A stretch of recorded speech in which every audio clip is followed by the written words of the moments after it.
Kalian harus tahu nih, pada serial SpongeBob SquarePants berjudul Gary Takes a Bath, SpongeBob diceritakan sedang berusaha membujuk Gary untuk mandi. Namun Gary sangat sulit untuk dimandikan sehingga SpongeBob harus berpikir bagaimana cara memandikannya. Sifat Gary yang tidak mau mandi ini didasarkan pada sifat kucing domestik, karena seperti yang kita tahu di Bikini Bottom siput adalah kucing, sedangkan cacing adalah anjing. Maka dari itulah Gary malas mandi. SpongeBob saat itu sudah mengerahkan banyak bujukan, namun Gary tetap tidak mau mandi. Nah, pada salah satu bujukan tersebut ada adegan di mana SpongeBob menakuti Gary dengan menelepon restoran Perancis. Dalam percakapannya itu, SpongeBob mengatakan bahwa dia memiliki siput yang tidak mau mandi. Ya kira-kira seperti ini. Halo, restoran Peci Prancis.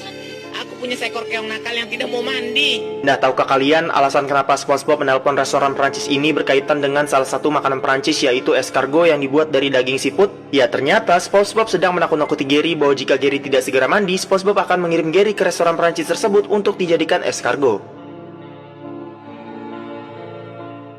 Kalian harus tahu nih, pada serial SpongeBob SquarePants, tepatnya di episode Sandcastle in the Sand, SpongeBob dan Patrick berencana pergi ke pantai sepanjang hari dengan menaiki sebuah bus. Mereka akhirnya tiba di pantai dan membuat sebuah istana pasir. Awalnya mereka membuat istana yang kecil, hingga akhirnya mereka berselisih dan membuat istana yang lebih besar untuk berperang satu sama lain. Nah, tahukah kalian, adegan ketika SpongeBob menaiki sebuah pesawat dan menabrak pesawat Patrick itu sangat mirip dengan serangan kamikaze dalam sejarah Perang Dunia II antara Jepang vs Amerika, di mana kamikaze adalah istilah untuk pilot Jepang yang ditugaskan dalam Perang Dunia II untuk serangan bunuh diri dengan menabrakkan target musuh. Target serangan kamikaze Jepang saat itu adalah kapal induk Amerika yang ditabrak oleh pesawat tempur kamikaze Jepang XXM-0. Kapal induk Amerika seketika tenggelam dalam waktu kurang dari 1 jam setelah serangan dan kemudian berhasil melewaskan 100 orang Amerika. Namun lebih dari 5.000 pilot kamikaze tewas dalam pertempuran Teluk dengan menjatuhkan 34 kapal. Walaupun begitu, gelombang Perang Dunia II tidak berubah. Jepang kalah dalam pertempuran Teluk Leyte sehingga sekutu bisa menaklukkan Filipina, Iwo Jima, dan Okinawa. Dan setahun kemudian Jepang terpaksa menyerah kepada sekutu tanpa syarat.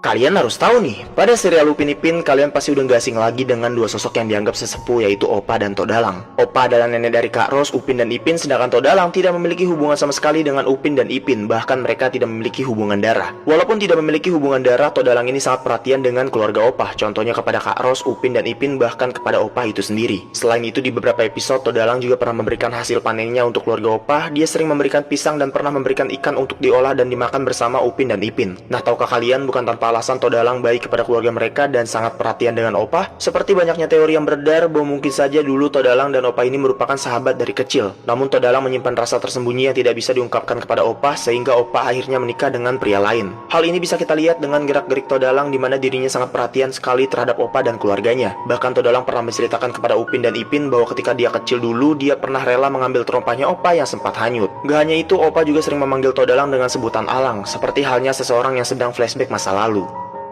Kalian harus tahu nih, dalam serial SpongeBob SquarePants berjudul SpongeBob Meet the Stranglers, terdapat seorang kriminal yang ditakuti oleh seluruh warga Bikini Bottom bernama Tattletale Stranglers. Nah, tahukah kalian bahwa karakter ini juga memiliki kesamaan dengan salah satu pembunuh berantai di dunia nyata? Pembunuh berantai ini dijuluki The Hillside Stranglers, yang membunuh sekitar 12 wanita sejak tahun 1977. Dalam bahasa Inggris, Strangler berarti pencekik dan nama ini diberikan karena sang pembunuh kebanyakan mencekik para korbannya sebelum akhirnya para korbannya meninggal dunia. The Hillside Stranglers sebenarnya merupakan julukan untuk dua orang pembunuh, yaitu Kenneth Bianchi dan sepupunya Angelo Buono. Namun yang paling disorot adalah Kenneth Bianchi. Kenneth Bianchi diketahui pernah bergabung dengan kepolisian Los Angeles dengan menyamar sebagai polisi untuk mengetahui bagaimana cara polisi memburu The Hillside Strangler alias dirinya sendiri. Hal itu dia lakukan untuk menghindari perburuan dari polisi. Bahkan setelah tertangkap, dia sempat memasukkan gangguan jiwanya untuk mendapatkan keringanan hukum. Namun pada akhirnya dia menjalani hukuman di Lembaga Permasyarakatan Washington. Dan pada tahun 2000 lalu ia mendaftar pembebasan bersyarat namun ditolak oleh hakim. Nah, kabarnya dia memenuhi syarat lagi untuk mengajukan pembebasan bersyarat kembali pada tahun 2025 nanti.